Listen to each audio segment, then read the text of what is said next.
Hello, and welcome to On Leading with Greatness. I'm Jim Salvucci of Guidance for Greatness. This week's installment, Character is Destiny. What a crock. It was gravity which pulled us down and destiny which broke us apart. Bob Dylan. The ancient Greek philosopher Heraclitus of Ephesus left us this morsel to ruminate on. Character is destiny. It's a well-worn and venerable saying, but frankly, I just can't agree with him. At least not in our common understanding of his meaning. Character is the first of the core elements of leadership, the 4 C's, along with communication, compromise, and collaboration. Your character consists of your values, habits, beliefs, resilience, experiences, and everything else that drives or limits your behavior. My issue with Heraclitus' saying does not stem from the word character, though, but from the word destiny. The saying is sometimes translated as character is fate, the fates being immensely powerful immortals in Greek mythology, but the original is even more complex than that. Still, I want to focus on how we interpret the saying in the present day and our understanding of the terms destiny and fate. Today, we tend to use destiny and fate interchangeably to signify a preordained future, but there are some subtle distinctions between them. For instance, destiny is usually the more optimistic term. It was his destiny to have a loving marriage and succeed in business. Fate is, well, more fatalistic. The Titanic met its fate on its maiden voyage. Furthermore, fate, as we use it, is usually final with the suggestion that it has been imposed by some outside force, while your destiny is the root of your ongoing journey toward that fate, a journey you help shape. Here is where I part company with Heraclitus' saying, as we usually interpret it. It puts all the burden of destiny on your poor, beleaguered character. Indeed, character can have significant influence over destiny, but it does not control it. For one thing, the start of life does not deal us all the same hand. One person may be dealt a measly jack high at birth, while another starts life with 4 of a kind. Character can sway how we play those cards, but going from a royal sampler to a royal flush takes more than just character or even skill.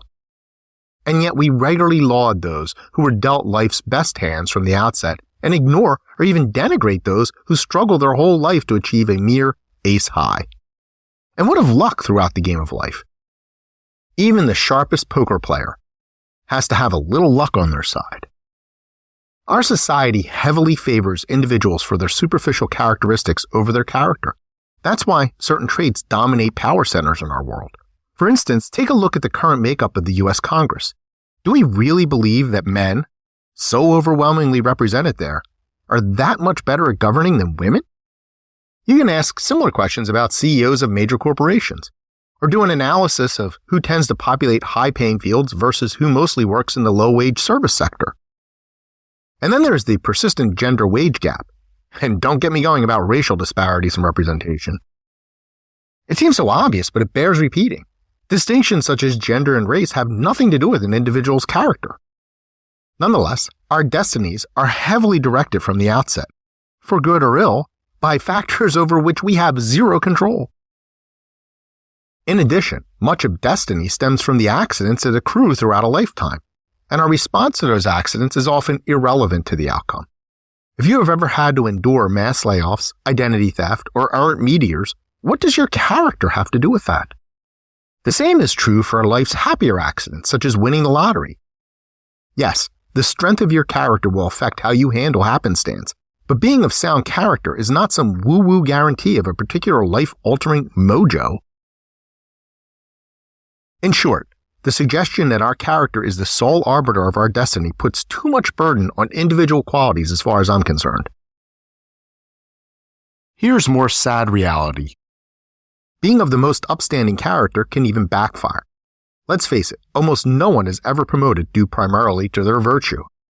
Wherever you look, you will find decent and competent humans slogging along just to survive, while jerks and scoundrels are launched to the pinnacle of success.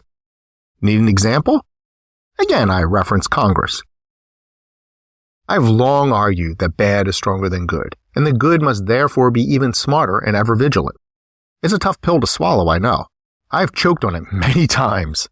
In fact, those who stand by their values are rarely rewarded and are frequently disenfranchised or even attacked. In this way, their strong character may shape their destiny for the worse.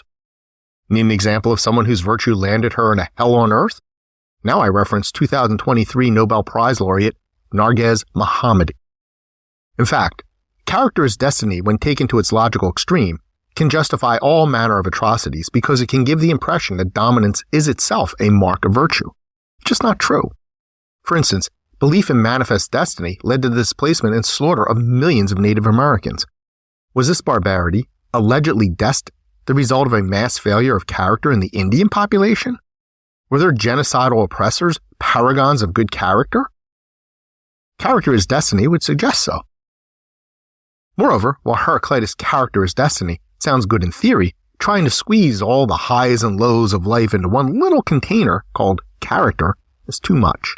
And yes, character can have some influence on how you address your lot in life, but that is only part of your life story. Maybe I'm being a bit hard on poor Heraclitus, who's not even here to defend himself. Surely his wisdom got lost in translation, and important nuances have certainly been obscured by the fog of time. But here's the thing. As we interpret it now, his little saying, howsoever pithy and superficially appealing, stinks. If we pin all of life's twists and turns of destiny on personal character, we must then be at fault whenever things go wrong, even when they are utterly out of our control. How then can we forgive ourselves? Heraclitus leaves no room for even a little self-compassion, which is neither realistic nor fair. We are not perfect, nor should we pretend to be. Therefore, our personal characteristics cannot bear every burden. Certainly live your true values to the fullest, but don't expect that to be enough. Be sure to mix in a healthy dose of self-compassion when your destiny goes sideways. Indeed, the finest and strongest character always includes plenty of self-compassion. Now that I think about it, in that sense, perhaps Heraclitus was not so far off the mark. What sort of burden do you put on your character and the character of others? How readily do you practice self-compassion? Great leaders need to remain self-aware, self-forgiving, and realistic about the determiners of destiny, and I can help. If you want to join the movement to guide young bosses to be the next generation of great leaders, visit guidanceforgreatness.com. Join the conversation by leaving a comment and leave a like or review. Please share this post on social media, and be sure to subscribe to have On Leading with Greatness sent weekly to your inbox. I look forward to hearing from you.